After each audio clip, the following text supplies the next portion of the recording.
नमस्कार दोस्तों, राधे राधे, जय श्री कृष्णा, राम राम। मैं वीर सर डीएमवी क्लासेज की तरफ से आपका हार्दिक अभिनंदन एवं स्वागत करता हूं। साथियों आज हम महत्वपूर्ण टॉपिक की चर्चा करने वाले हैं जिसका नाम है राजस्थान का इतिहास। और राजस्थान के इतिहास को जानने के लिए सबसे पहले राजस्थान में पाषाण काल से संबंधित जो तीनों पाषाण काल को तीन भागों में जो बांटा गया है, उन तीनों भागों की से प्राप्त अवशेषों से लेकर राजस्थान की संपूर्ण सभ्यताओं की हम आज चर्चा करने वाले हैं। साथियों देखिए, राजस्थान की सभ्यताओं के बारे में हम सबसे पहले बात करते हैं पाषाण कालीन सभ्यताओं की।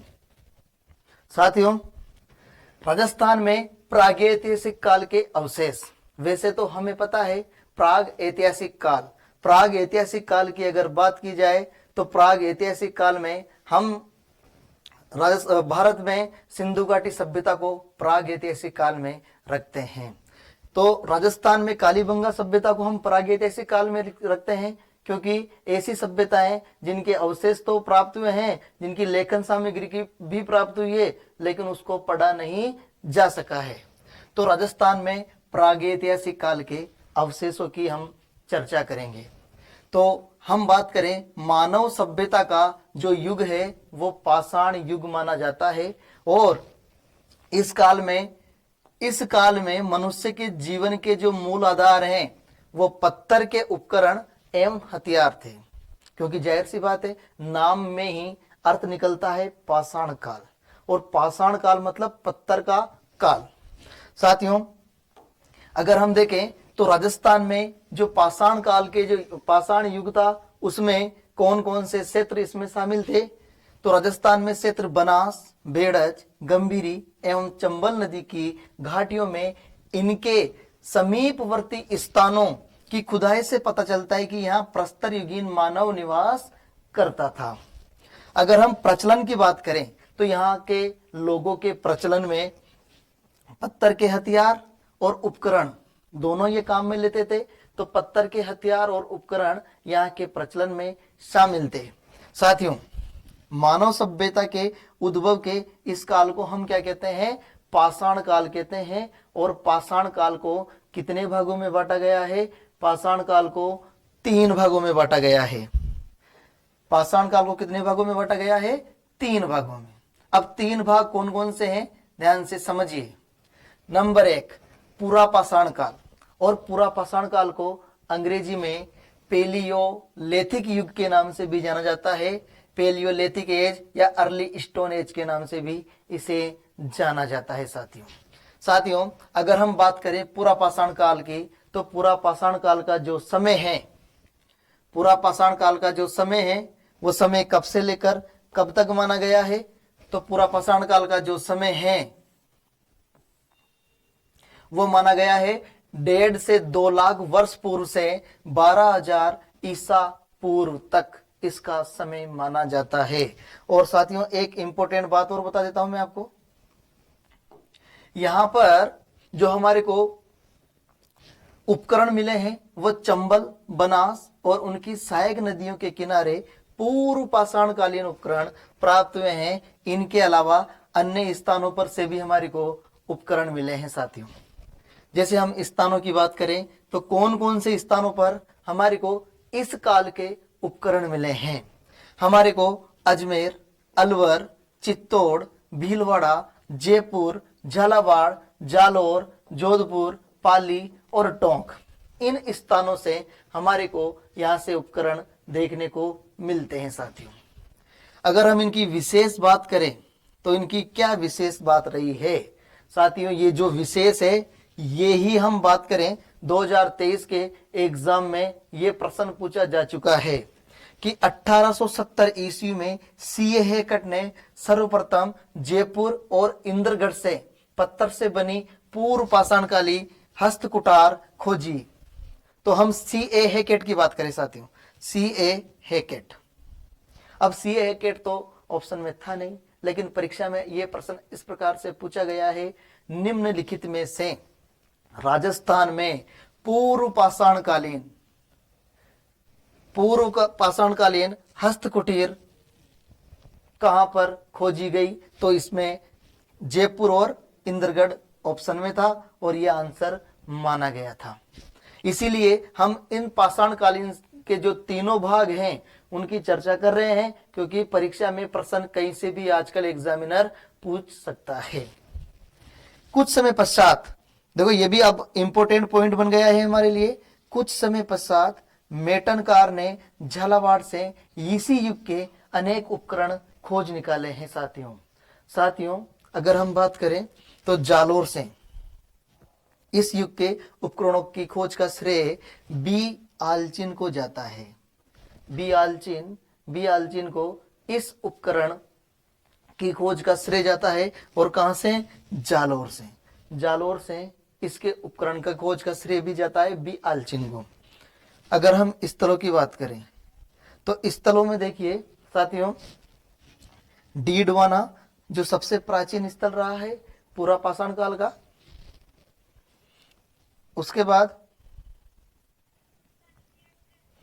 जायल नागौर है, विराटनगर जयपुर है, भानगढ़ अलवर है और इंद्रगढ़ कोटा दर भरतपुर। ये जो इंद्रगढ़ है उस समय कोटा में आता था, आज वर्तमान में इंद्रगढ़ बूंदी में आता है। साथियों ये जो इंद्रगढ़ है आज वर्तमान में बूंदी के अंतर्गत आता है,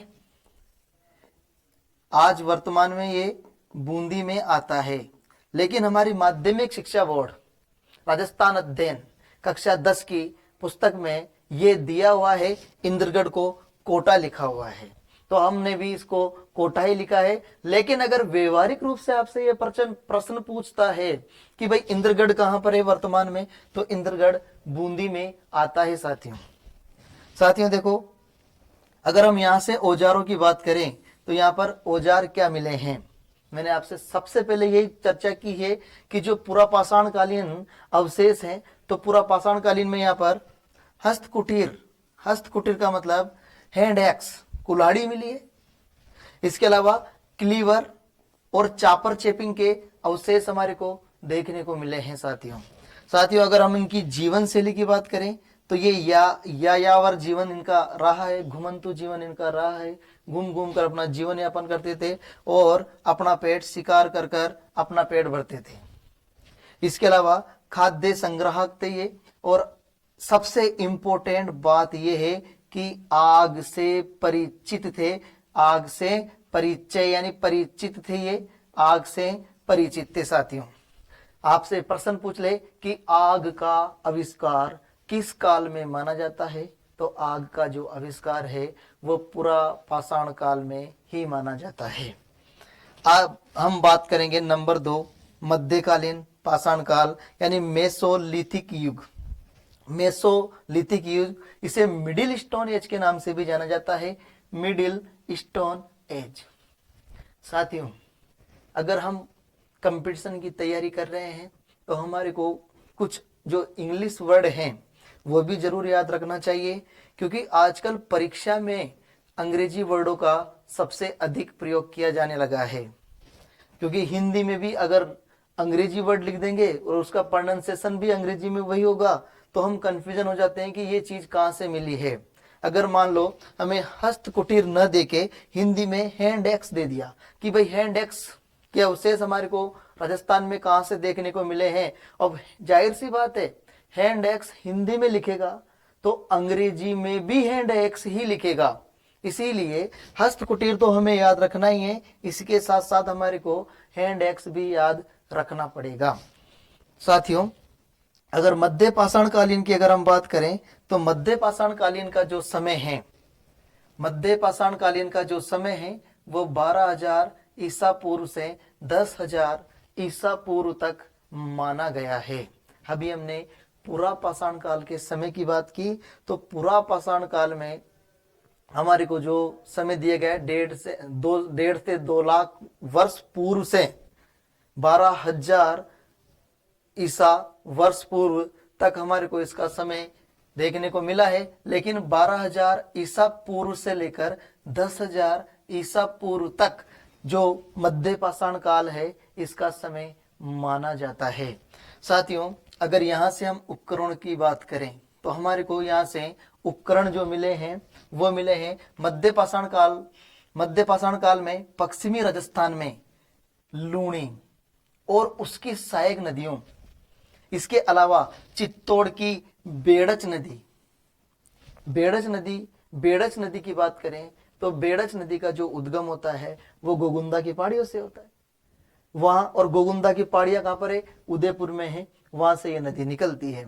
उसके आसपास का जो क्षेत्र है इसके अंतर्गत आता है। इसके अतिरिक्त लूणी नदी की बात करें तो लूणी नदी वो नाग पहाड़ अजमेर से निकलती है, और जब लूणी नदी अजमेर से निकलती है और अजमेर से निकलने के बाद फिर नागौर के बाद पाली के बाद जोधपुर के बाद बाड़मेर के बाद जालोर के बाद गुजरात के बाद फिर कच्छ की खाड़ी में ये चली जाती है। तो इसका क्षेत्र भी हमारे को याद रखना है, उस क्षेत्र की ये बात कर रहा है। इसके अलावा और विराटनगर से मध्य पाषाणकालीन उपकरण भी मिले हैं, और विराटनगर ये जयपुर में है। और स्थल की बात करें साथियों तो यहाँ पर हमारे को किस किस जगह मध्य पाषाणकालीन क्षेत्र के अवशेष देखने को मिले हैं? एक तो बागोर भीलवाड़ा और एक तिलवाड़ा बालोतरा। वैसे तिलवाड़ा बाड़मेर में था, अभी नवीनतम जिलों के गठन के आधार पर यह बालोतरा में चला गया है तिलवाड़ा। यहाँ पर हमारे को मध्य पाषाणकालीन एज के अवशेष देखने को मिलते हैं। साथियों आपसे पूछेगा कि यहाँ से औजार या उपकरण कौन कौन से औजार देखने को मिले। हम बात कर रहे हैं पूरा पाषाण काल में, तो वहां पर हमारे को हस्तकुटीर यानी हैंड एक्स मिला है। इसके अलावा यहाँ पर इस स्क्रेपर पॉइंट मिला है। यहाँ पर इस समय में हमारे को स्क्रेपर पॉइंट मिला है, और इनकी जो जीवन शैली है यहाँ पर पशुपालन सीखना, आखेट एवं खाद्य संग्रह। सबसे इंपॉर्टेंट बात साथियों इसमें यह है कि पूरा पाषाण काल में तो व्यक्ति ने आग जलाना सीखा, और इसमें पशुपालन सीख रहा है अभी। उसके बाद देखो हम तीसरा जो युग है उसका नाम है नवपाषाण काल या उत्तर पाषाण काल, और इसे नियोलिथिक एज के नाम से भी जाना जाता है। अब इस नियोलिथिक एज की अगर बात करें तो इसका जो समय माना गया है, इसका समय 10,000 ईसा पूर्व से 3,000 ईसा पूर्व के मध्य का समय माना गया है। और यहां से जो हमारे को उपकरण प्राप्त हुए हैं वो किस किस क्षेत्र से उपकरण प्राप्त हुए हैं? अजमेर, नागौर, सीकर, झुंझुनू, जयपुर, उदयपुर, चित्तौड़गढ़, जोधपुर आदि स्थानों से उत्तर पाषाणकालीन सभ्यता के अवशेष देखने को मिले हैं।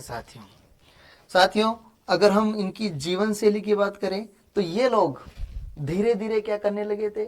धीरे धीरे बस्ती में स्थायी जीवन यापन करने लगे थे, और पहिए का आविष्कार यहाँ पर इन्होंने कर लिया था, जिसे चाक निर्माण भी कहा गया है। तो साथियों सबसे इंपॉर्टेंट बात तीनों कालों में से उठकर आई है। सबसे इंपॉर्टेंट बात फर्स्ट नंबर पे हम पूरा पाषाण कालीन की बात करें तो पूरा पाषाण काल में इन्होंने आग का आविष्कार कर लिया। फिर मध्य जो पाषाण काल आया, मध्य पाषाण काल में इन्होंने पशुपालन से संबंधित जानकारी ली और कृषि सीखने लगे थे। फिर जो तीसरा काल आया इसमें इन्होंने कृषि से संबंधित बस्तियां बसाने लगे और खेती बाड़ी करने लग गए थे। तो ये तीन कालों की हम बात कर चुके हैं। इसके अलावा अन्य कालों में देखिए आपसे परीक्षा में प्रश्न पूछ सकता है कि राजस्थान में ताम्र पाषाण कालीन जो अवशेष देखने को मिले हैं ये कहां कहां से देखने को मिले हैं, इनमें से भी प्रश्न पूछ लेता है। तो देखो ताम्र पाषाण कालीन, अब ताम्र पाषाण काल के अवशेष देखने को कहां कहां मिले हैं? नंबर 1 आहड़ उदयपुर, नंबर 2 गिलून राजसंबंध, इसके अलावा कालीबंगा हनुमानगढ़, झर उदयपुर। देखो इसकी खोज डॉक्टर बी आलचिन द्वारा इसकी खोज की गई है। और एक और बागोर भीलवाड़ा में है। बागोर कहाँ है? भीलवाड़ा में। तिलवाड़ा बाड़मेर में है लेकिन अभी बालोतरा में है।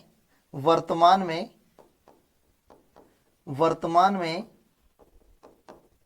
बालोतरा में है।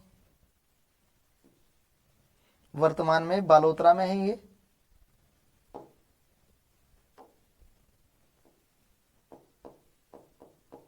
वर्तमान में ये बालोतरा में है साथियों। इसके अलावा बालाथल ये उदयपुर में है। तो ये जितने भी हमारे को अवशेष मिले हैं ये ताम्र पाषाण काल के अवशेष माने जाते हैं। साथियों अगर हम बात करें ताम्रयुगीन की बात की जाए तो ताम्रयुगीन संस्कृति के जो अवशेष मिले हैं हमारे को वो कहां पर देखने को मिले हैं। एक तो गणेश्वर सभ्यता से, और गणेश्वर अभी ये तो सीकर में है उस समय की बात करें, प्राचीन समय की। अभी नवीनतम जिलों के गठन के आधार पर बात करें तो ये जो गणेश्वर है ये वर्तमान में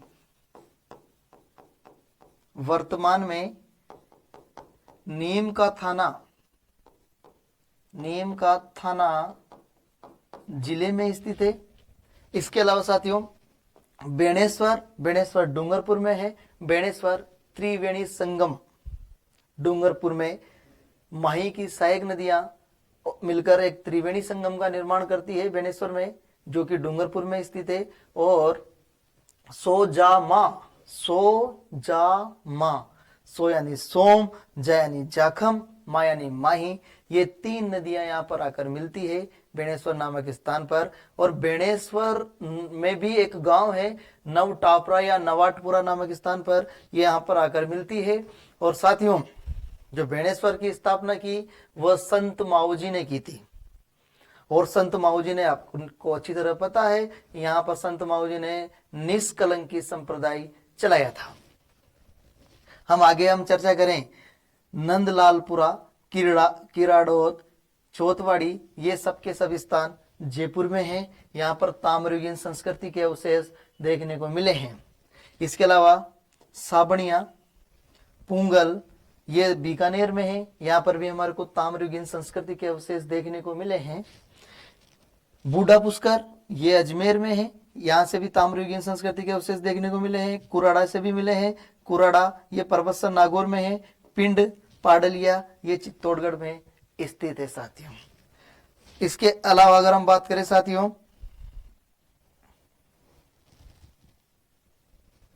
तो पलाना बीकानेर